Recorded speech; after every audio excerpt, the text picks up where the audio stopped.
A man kneels in flames. He does not scream. He stares directly at the King of France. The most powerful military order in history, erased in a single night. They took vows of poverty. They became richer than kings. They answered only to the Pope. The Pope helped destroy them. Their greatest enemy owed them money. That debt may have ended an empire. Who really destroyed the Knights Templar, and what were they trying to silence? By the end of this video, you will know exactly why the official version fails and what the evidence points to instead. Here is what makes this story unlike anything you have been told.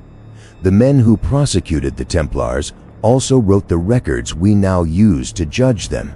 Every confession, every charge, every document proving their guilt, produced by the same machine that needed them guilty.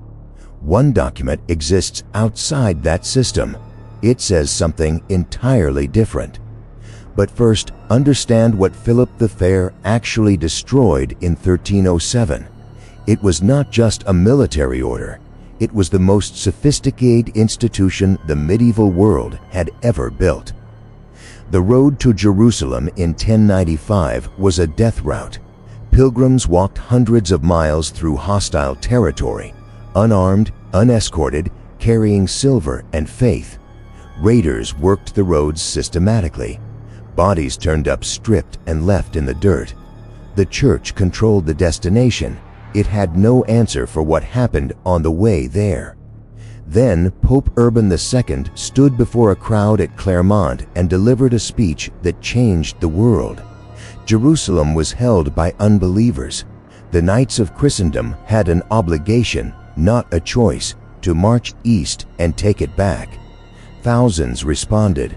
The First Crusade was brutal, improvised, and against every calculation, successful. Jerusalem fell in 1099. The road was open. It was still not safe. His name was Hugh de Pines. Around 1119, he gathered 8 knights and made a decision that would change European history. They would not go home. They would stay. They would guard the roads. They would become something the world had never seen. Soldiers who prayed and monks who killed in the same breath for the same God. King Baldwin II of Jerusalem gave him his own palace, built over the ruins of the Temple of Solomon. 9 men who had vowed poverty received the most prestigious address in Christendom. Why a king surrendered his palace to 9 impoverished strangers has never been explained. On January 13, 1129, the Council of Troyes made them permanent. Bernard of Clairvaux argued that killing in defense of the faith was not a sin, it was a holy act. A Templar who killed an enemy of Christ was an instrument of God. The Church had formally sanctioned lethal force in its own name for the first time in history. A warrior could now be simultaneously a killer and a saint. Only 10 copies of the Templars' founding rule survive today. One sits in the National Library of France. If killing was now holy, where would that logic eventually lead? After Troyes, the donations came fast. Nobles sent land, castles, farms, mills, and vineyards across France, England, Spain, Portugal, and Italy. The Templars built commanderies 30 to 40 kilometers apart across an entire continent. They became Europe's first standing army since the fall of Rome. 3 tiers: Knight Brothers, Sergeant Brothers, Chaplains. A corporation exempt from local laws in every country. The Grand Master answered to the Pope alone in every kingdom in Europe simultaneously. Every monarch who had ever asked a Templar for money and heard who they answered to remembered it. That memory built quietly into something dangerous. Here is the detail that surprises people most. The Templars did not just fight. They invented modern banking. A pilgrim preparing for Jerusalem faced a deadly problem. Carrying gold across Europe was a death sentence. Pirates, thieves, shipwrecks. The Templars built a solution. Deposit your gold in Paris, receive a coded letter, arrive in Jerusalem, present the letter, collect your funds.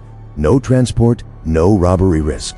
This was the letter of credit, the direct ancestor of the modern bank transfer, invented by men who had vowed poverty. In England alone, they controlled 60,000 acres. The Paris Temple Tower became the treasury of France. Kings stored their personal wealth there. An order that vowed poverty became the central bank of medieval Europe. If you have made it this far, you already know this story goes places most history channels will not touch. So subscribe, hit that like button, and turn on the notifications. On the battlefield, the Templars fought as a system, locked formation, silent approach, no man breaking ranks even to save his own life. Muslim commanders feared them as a machine that could not break. After battles, Saladin's generals sometimes executed captured Templars rather than ransom them, too dangerous to let back into the field. In 1153 at Ascalon, Grand Master Bernard de Tremblay led 40 Templars through a breach in the city wall. He sealed the gap behind them. The rest of the army stayed outside. None came back. Their bodies hung from the walls the next morning. The decision has never had a satisfying explanation. By the 1170s, Saladin had unified the Islamic world under one command. The Templars stretched too thin. On July 4, 1187, King Guy de Lusignan marched his army across a waterless plateau in the Palestinian summer. The Templar commanders urged caution. Guy overruled them. Saladin encircled the Christians on the Horns of Hattin. No water, no shade, no escape. He set fire to the dry grass upwind. Smoke rolled over the trapped army. Knights in full armor, dying of thirst and heat, broke. Saladin ordered most captured Templars killed on the spot. 3 months later, he rode into Jerusalem. The Templar headquarters became the Al-Aqsa Mosque. The mission they were founded to complete was over. The order was not. What exactly was it for now? For a century after Hattin, the Templars bled, losing ground to the Mamelukes, losing donations, losing purpose. Kings and nobles asked what exactly they were paying for. The Templars and Hospitallers began fighting each other for the same shrinking resources. In April of 1291, the Mamelukes surrounded Acre, the last Christian city in the Holy Land. Grand Master Guillaume de Beaujeu was killed in the fighting. The city fell on May 18th. Surviving Templars fled to Cyprus. 2 centuries of effort erased in a single spring, an army without a war, an order without a mission. In the spring of 1292, the Templars elected Jacques de Molay as their 23rd Grand Master. He was not a diplomat. He was a soldier who believed the loss of Jerusalem was temporary. For 15 years, he lobbied every king and pope in Europe for a new crusade. He submitted detailed plans, troop counts, fleet sizes, routes through Armenia. He was entirely certain the Templars were untouchable. Someone else was already building the case to destroy them. Philip IV of France, Philip the Fair, a reference to his looks, not his character, was desperate. He had borrowed heavily from the Templars. He had already expelled the Jews from France and seized their assets to cancel his debts. He needed to do it again, at a larger scale. His advisor, Guillaume de Nogaret, began circulating accusations. The Templars denied Christ, spat on the cross, and worshipped an idol called Baphomet. The Templars' own secrecy made the charges impossible to disprove. De Molay walked straight into the trap. He asked the Pope for a formal inquiry, certain their record would clear them. But Clement V lived in Avignon, inside France, inside Philip's control. The envelopes were already being sealed. Before dawn on October 13, 1307, sealed envelopes opened simultaneously across every province of France. Arrest all Templars, seize everything. In Paris alone, 138 were taken before sunrise, thousands across the kingdom. Jacques de Molay himself, an honored guest at Philip's court just days before. The charge? Heresy. October 13, 1307 became the most famous Friday the 13th in history. What followed was systematic: the rack, burning feet, days without sleep. The Templars confessed to everything. Then church officials questioned them without royal guards in the room. Most retracted immediately. "We confessed because they burned our feet." Philip's response was immediate. Retraction, he declared, was a relapse into heresy. 54 Templars who had retracted burned alive in Paris in a single day. But across Europe, the picture looked entirely different. In England, juries found the same men not guilty. The same in Germany. The same in Italy. Same men, same charges, opposite results.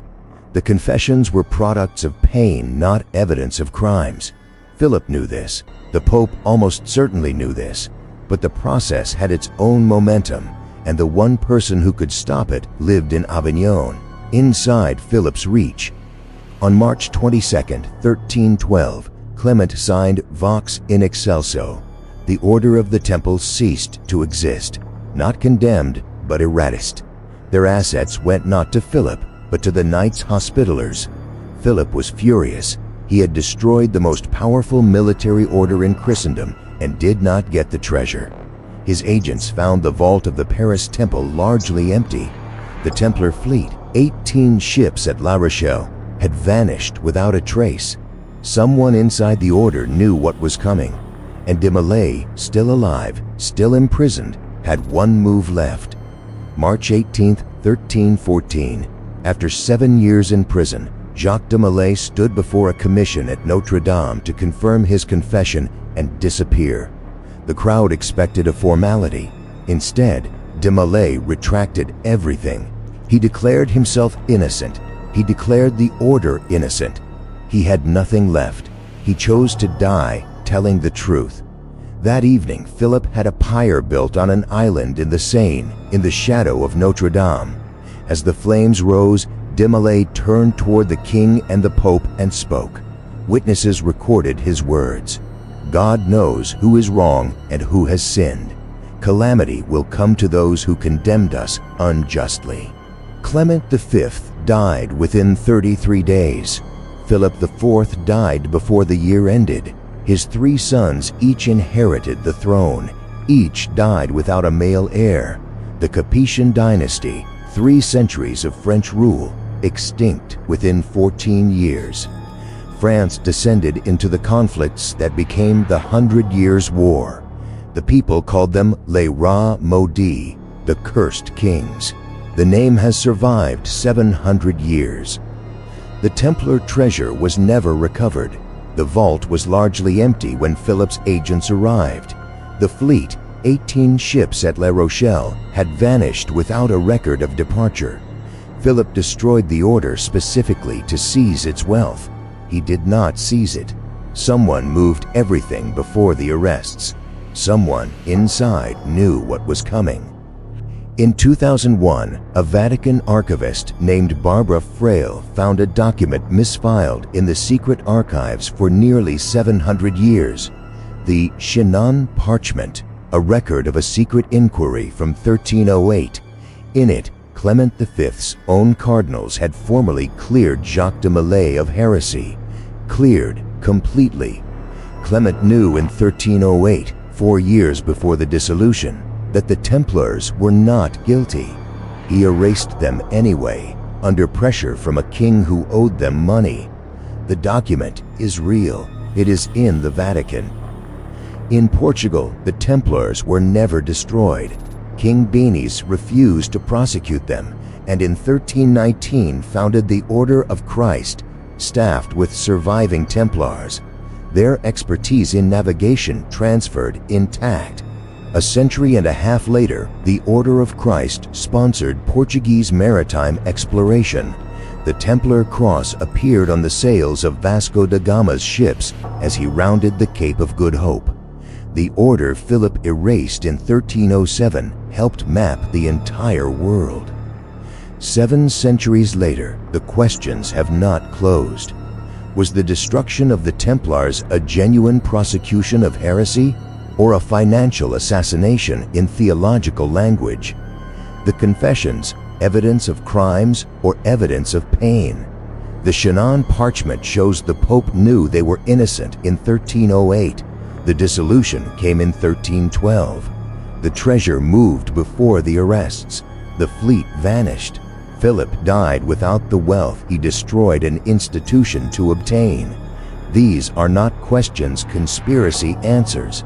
They are questions the historical record raises and refuses to close. The Knights Templars fell because a king feared them, a pope betrayed them, and a system could not afford what they represented. Every document proving their guilt came from the people who needed them guilty. Every charge, every confession, every dissolution order, produced by the same machine that built the case, ran the torture, and lit the fire. The one document produced outside that machine, the Shannon parchment, says something entirely different. The record was written by the people who killed them, and for 700 years we have been reading it as truth.